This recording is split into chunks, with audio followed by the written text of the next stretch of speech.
പൗലോസ് റോമാക്കാർക്ക് എഴുതിയ ലേഖനം അധ്യായം 13. അധികാരത്തോട് വിധേയത്വം. ഓരോരുത്തരും മേലധികാരികൾക്ക് വിധേയനായിരിക്കട്ടെ. എന്തെന്നാൽ ദൈവത്തിൽ നിന്നല്ലാതെ അധികാരമില്ല. നിലവിലിരിക്കുന്ന അധികാരങ്ങൾ ദൈവത്താൽ സ്ഥാപിതമാണ്. തന്നിമിത്തം അധികാരത്തെ ധിക്കരിക്കുന്നവൻ ദൈവിക സംവിധാനത്തെയാണ് ധിക്കരിക്കുന്നത്. ധിക്കരിക്കുന്നവൻ തങ്ങൾക്ക് തന്നെ ശിക്ഷാവിധി വരുത്തിവെക്കും.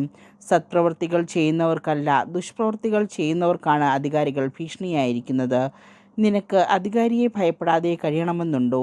എങ്കിൽ നന്മ ചെയ്യുക. നിനക്ക് അവനിൽ നിന്ന് ബഹുമതി ഉണ്ടാകും. എന്തെന്നാൽ അവൻ നിന്റെ നന്മയ്ക്കു വേണ്ടി ദൈവത്തിൻ്റെ ശുശ്രൂഷകനാണ്.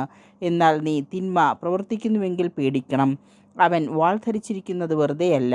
തിന്മ ചെയ്യുന്നവനെതിരായി ദൈവത്തിൻ്റെ ക്രോധം നടപ്പാക്കുന്ന ദൈവ ശുശ്രൂഷകനാണവൻ. ആകയാൽ ദൈവത്തിൻ്റെ ക്രോധം ഒഴിവാക്കാൻ വേണ്ടി മാത്രമല്ല, മനസാക്ഷിയെ മാനിച്ചും നിങ്ങൾ വിധേയത്വം പാലിക്കുവിൻ. നിങ്ങൾ നികുതി കൊടുക്കുന്നതും ഇതേ കാരണത്താൽ തന്നെ. എന്തെന്നാൽ അധികാരികൾ ഇക്കാര്യങ്ങളിൽ നിരന്തരം ശ്രദ്ധ വയ്ക്കുന്ന ദൈവ ശുശ്രൂഷകരാണ്. ഓരോരുത്തർക്കും അവകാശപ്പെട്ടിരിക്കുന്നത് കൊടുക്കുവിൻ.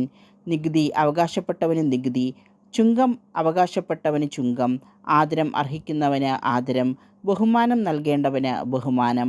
സഹോദര സ്നേഹം. പരസ്പരം സ്നേഹിക്കുക എന്നതൊഴികെ നിങ്ങൾക്ക് ആരോടും ഒരു കടപ്പാടുമുണ്ടാകരുത്. എന്തെന്നാൽ അയൽക്കാരനെ സ്നേഹിക്കുന്നവൻ നിയമം പൂർത്തീകരിച്ചു കഴിഞ്ഞു.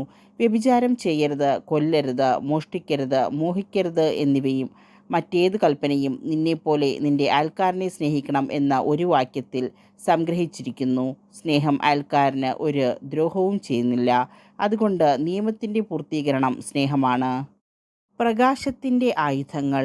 ഇതെല്ലാം ചെയ്യുന്നത് കാലത്തിൻ്റെ പ്രത്യേകത അറിഞ്ഞുകൊണ്ട് വേണം. നിദ്രവിട്ട് ഉണരേണ്ട മണിക്കൂറാണല്ലോ ഇത്. എന്തെന്നാൽ ഇപ്പോൾ രക്ഷ നമ്മളാരും പ്രതീക്ഷിച്ചിരുന്നതിനേക്കാൾ കൂടുതൽ അടുത്തെത്തിയിരിക്കുന്നു. രാത്രി കഴിയാറായി, പകൽ സമീപിച്ചിരിക്കുന്നു. ആകയാൽ നമുക്ക് അന്ധകാരത്തിൻ്റെ പ്രവൃത്തികൾ പരിത്യജിച്ച് പ്രകാശത്തിൻ്റെ ആയുധങ്ങൾ ധരിക്കാം.